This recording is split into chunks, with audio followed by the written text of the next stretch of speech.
สบายดีทุกคนสบายดียามเช้าสบายดีมื้อนี้เนาะพี่น้องมื้อนี้ก็พาพี่น้องมาเฮ็ดเวียกเฮ็ดงานอยู่ที่ซ่อนกวายคือเก่าพี่น้องบรรยากาศมื้อนี้ก็ค่อนข้างมืดครึ้มเนาะฝนคือสิตกนี่แหละเพราะว่าช่วงนี้อยู่ประเทศลาวเฮาหรือว่าอยู่บ้านสาลานี่เนาะภาคใต้นี่ฝนตกตลอดเลยพี่น้องฝนตกแท้ตกว่าตกหมดมือหมดเว้นเลยแต่ละมื้อแต่ละเดย์ตกแต่ละมื้อเนาะพี่น้องมื้อนี้ก็ ว่าตอนเสาร์นี่มันบ่ตกปานใดเนาะก็เลยว่ามาเฮ็ดเวียกกรรมกรหลายพี่น้องกรรมกรในมือหนึ่งเป็น100 กว่าคนเนาะพี่น้อง100 100 200เพิ่นได้มาเฮ็ดเวียกนำส่วนกวายจีนเนาะพี่น้องเดี๋ยวเฮาสิพาพี่น้องไปเบิ่งเนาะว่าเขาเฮ็ดเวียกอันใดแดคือที่จริงแล้วเฮาก็เฮ็ดเวียกหลายอย่างเลยนะคือพวกทีมงานสลากก็มาเฮ็ดเวียกอยู่นี่นะพี่น้องพวก ต่างคนแบบว่าบางคนก็ไปโหยปุยเฮ็ดกล้วยไม้เด้บางคนโหยปุยตัดใบคนก็กล้วยอิหยังมากมายเลยนะเวียกคนเฮานะพี่น้องเพราะว่าช่วงนี้อยู่ส่วนกล้วยยินก็สิมีหลายแน่เวียกนะพี่น้องคือบอนสลาเฮ็ดของเฮาสิมาเบิ่งการห่อกอกห่อกล้วยนี่แหละพี่น้องมาเฮ็ดเวียกห่อกอกห่อกล้วยแล้วก็เพราะว่าสวนเขานี้เขาสิเฮ็ดซองแบบซองผักเนาะ ประมาณอยู่10 ปลายโอ้หรือว่า10 ปลายล็อกในเขาเฮ็ดกล้วยแบบให้มันใหญ่มันมีกล้วยแล้วแต่ว่าล็อกตัวเขาตัดล่างกล้วยสุดก่อนหันตอนนี้เขากำลังอนามัยเนาะกำลังใส่ปุ๋ยกำลังคูนกกล้วยอีหยังนะประมาณนี้เลยพี่น้องเวียกงานก็สิแบ่งกันแต่ว่าคนนี้หลายเลยเนาะคนนี้มาหลายแฮงโดยเฉพาะแม่นวันเสาร์วันอาทิตย์เพราะว่านักเรียนเด้นักเรียนยามเสาร์อาทิตย์เขาก็มาหาเงินเนาะเขามาหาเงินหาทองแบบมาเฮ็ดเวียกพอได้ซื้อน้ำมันรถพอได้ซื้อกินซื้อยาเพราะว่าซุมื้อนี้พี่น้องอยู่บ้านสลาดนี่บอกเลยว่างานแบบบ่ค่อยมีหันนะคนหลายๆเนาะเพราะว่าอยู่ส่วนเวียดก็เขาเอาคนแบบว่าคนเฮ็ดเป็นเดือนน่ะเป็นเดือนก็เอาแบบว่า คนที่แบบบ่มีเวียกอยู่เฮือนดีๆรอเขาจังเอาได้พี่น้องเพราะว่าคันเฮาไปเฮ็ดเวียกนำเวียกน่ะสมมุติว่าเฮามีเวียกเนาะเฮ็ดนาเฮ็ดสวนหยังเฮาก็มาบ่ได้เนาะเฮาก็ต้องเฮ็ดเวียกเข้าตลอดเลยเป็นแบบนั้นเนาะพี่น้องแต่ว่าบางคนเขาก็แบบว่าบางคนแบบว่าเขาว่าเฮ็ดเวียกอยู่สวนกล้วยอิหยังแต่ว่ายังมีลูกมีหลานหั่นน่ะนางเรียนหนังสืออิหยังหั่นน่ะเขาก็บ่อยากไปปานใดเขาก็อยากเฮ็ดแบบว่าสวนตัวเองสวนมันต้นบ่สวน กาแฟกาแฟแล้วก็เพ็ดให้เฮ็ดสวนแหน่นะพี่น้องเขาก็เลยว่ามาเฮ็ดเวียกอยู่ที่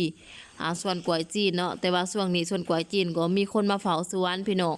เฮาก็เป็นกรรมกรของคนมาเฝ้าสวนอีกรอบหนึงก็เป็นกรรมกรจีนอีกเทื่อหนึง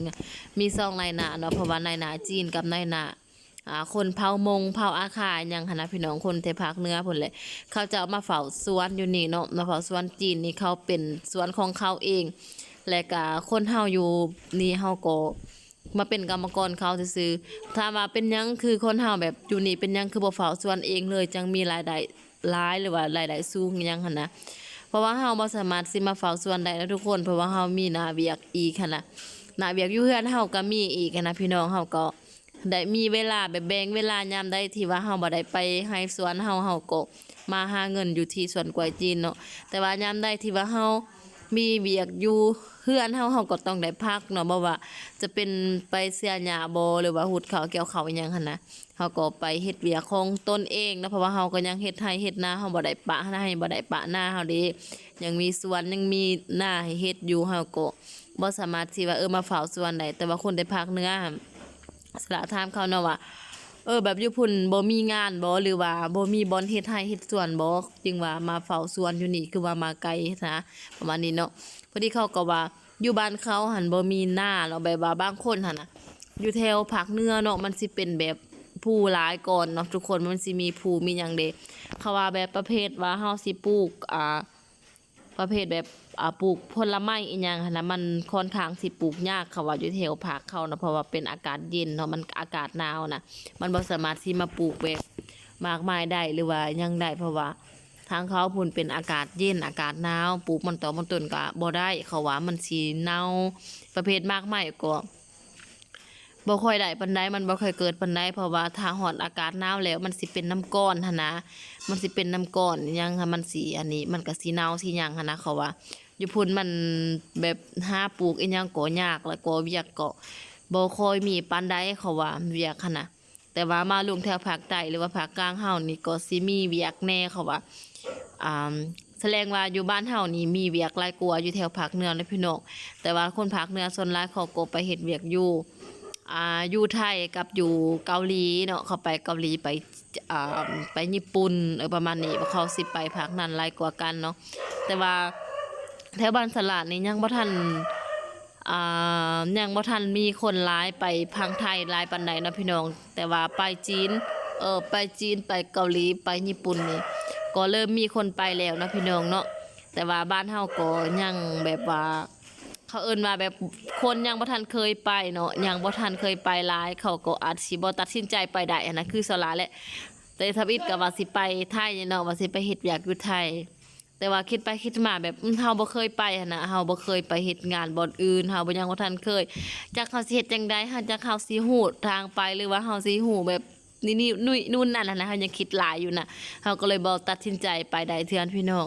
เฮาก็ย่างมาวนเวียนเฮ็ดเวียกอยู่สวนกล้วยจีนอีกคือเก่าเนาะบางคนก็ว่าแบบยังหนุ่มยังน้อยหั่นนะบางคนก็ว่าไปเฮ็ดงานบ่อนอื่นอีหยังเพราะนี่อยู่ในเมืองอีหยังเพราะว่าคนเด็กน้อยแถวบ้านสลาดนี่ส่วนน้อยซื่อๆแบบเขาสิไปเฮ็ดเวียกอยู่ในเมืองนะทุกคนอยู่ในเมืองแบบว่าอยู่แขวงต่างๆหั่นน่ะอยู่ประเทศลาวเฮานี่แหละแต่ว่าไปเฮ็ดบ่อนปากเซบ่เวียงจันทน์บ่หยังประมาณนี้อะเนาะแต่ว่าส่วนน้อยสิได้คนแถวบ้านสลาดนี่สิไปเด็กน้อยแถวนี้ส่วนแรกเขาสิไปเฮ็ดเวียกอยู่บริษัทจีนบริษัทเวียดเนาะส่วนหลายนี่ไปแถวนี้เอานะทุกคนบ่ค่อยได้ไปบอนอื่นยังบ่ทันเคยเข้าเมืองกรุงเนาะก็ยังบ่เคยไปแหละก็ยังรู้สึกมันเป็นย่านๆอีหยังประมาณนี้แหละก็เลยแบบมันลึงเฮ็ดอยู่นี่แน่ก็เลยว่าเฮ็ดอยู่นี่แหละเพราะว่าเฮาก็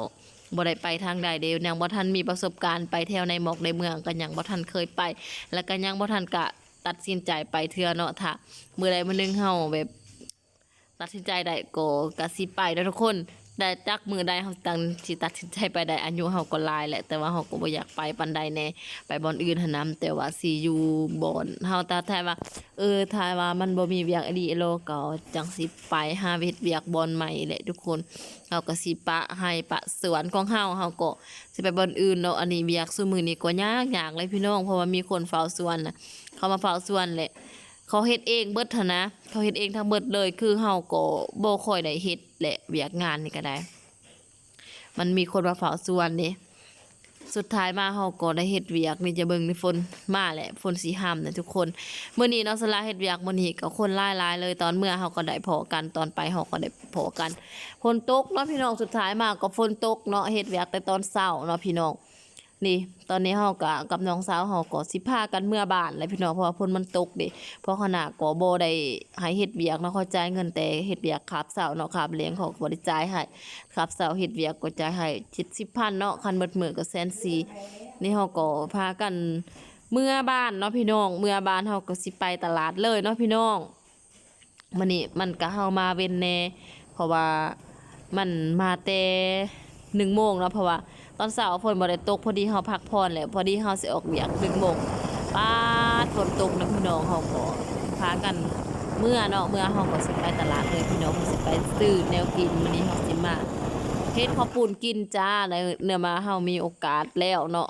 ได้พักผ่อนแล้วเนาะเฮาก็สิพาทุกคนไปตลาดไปซื้อแนวกินเฮาสิเฮ็ดข้าวปุ้นกินจ้าตอนนี้สลักก็มาฮอดเทือนแล้วจ้าตัดคลิปไปตัดคลิปมาฮอดเทือนเสยว่าซั่น มาดังไฟวันนี้พี่น้องมาเป็นคนดังอีกแล้ว เป็นคนดังจ้าดังฟืนดังไฟนี่แหละอยู่บ้านสลาก็ยังใส่วิธีชีวิตแบบดังเดิมอยู่นะพี่น้องยังเอาฟืนดังไฟแล้วยังเฮ็ดบ่อหนึ่งข้าวหนึ่งแกงแบบนี้อยู่เลยนี่เฮาก็มาแต่ตลาดแล้วเฮาก็อาบน้ำอาบทาเรียบร้อยเฮาก็เปลี่ยนเครื่องเปลี่ยนโครงเฮากับน้องสาวก็พากันเฮ็ดข้าวปุ้นเนาะเฮาสิกินข้าวปุ้นนี่สละก็ค้างหม้อเรียบร้อยแล้วจ้าเฮาซื้อปลาดุกมาเนาะปลาดุกมาประมาณอยู่30,000กีบก็ได้อยู่3โต2โต3โตนี่แหละข้าวปุ้นเฮาก็ซื้อมา2โล2โลก็30,000แล้วเฮาซื้อปลาดอกปลาแดกซื้อนี่ซื้อนั่นก็เบิดไปอยู่100,000เนาะทุกคนนี่งบมื้อนี้ก็งบ100,000กีบในการเฮ็ดข้าวปุ้นจ้าเนื่องจากว่าเฮาเฮ็ดเวียกบ่หมดมื้อนี้เนาะเฮาแบบฝนตกเฮาก็มาเฮือนจ้าช่วงนี้อยู่บ้านสลาจักแนวใดฝนตกตลอดเลยนะทุกคนอยู่บ้านทุกคนเป็นคืออยู่บ้านสลาบ่อยู่บ้านสลานี่ตกแท้ตกว่าตกมันมือหมดเว้นเจ้าน้อยก็ว่าลมพายุมาเจ้าน้อยก็ว่าเขาปล่อยน้ำเขื่อนมาโอ้ยสาหัสเลยพี่น้องอยู่บ้านเฮานี่หลายขนาดเนาะหลายสาเหตุหลายเหตุการณ์เลยจ้า วันนี้เราก็มาเฮ็ดน้ำแกงกระปุนเฮ็ดไปเฮ็ดมาก็มาฮอดนี่เลยจ้ามาฮอดขั้นตอนเอากะทิใส่หม้อว่าซ่านแบบว่าน้ำแกงกระปุนเฮาก็บ่ได้เฮ็ดที่แบบว่าให้มันขุ่นมากมายหยังเนาะเฮาเฮ็ดแบบแบบธรรมชาติบ้านเฮาเนี่ยเนาะเฮ็ดแบบธรรมดาเพราะว่าเฮาสิเฮ็ดกินเองเด้เฮากินแบบพองบเฮาซื่อๆนั่นนี่ก็สิประมาณนี้แหละเบิ่งไปเบิ่งมาเป็นตากินอยู่บ่ทุกคนเนาะอันนี้ก็เป็นฝีมือของสลาเองเด้อเฮ็ดน้ำแกงข้าวปุ้นตัดไปตัดมาก็บ่ได้ถ่ายจบคลิปอีหยังพวกนี้นะถ่ายแบบตัดไปตัดมาซื่อ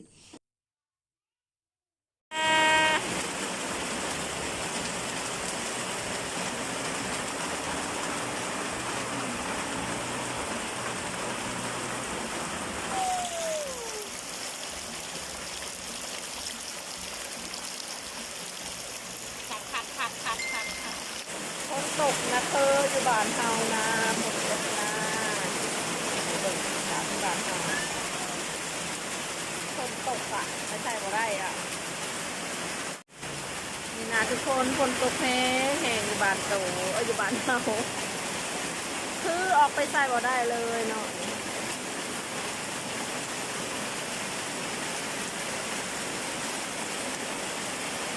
นี่ก็คัก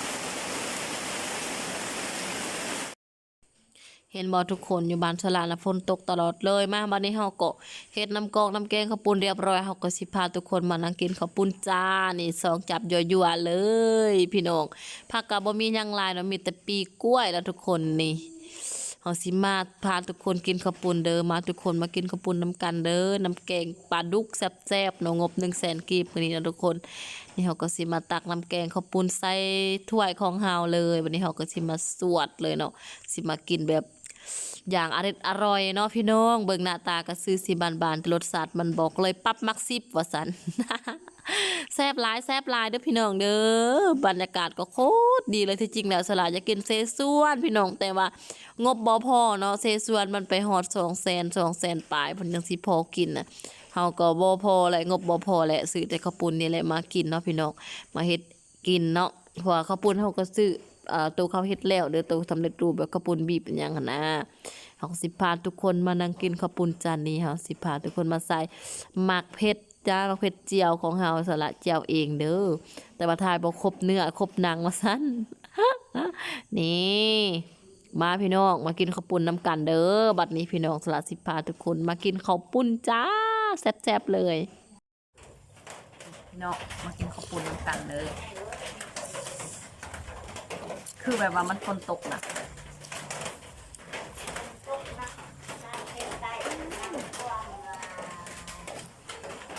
เนาะมันกระปุก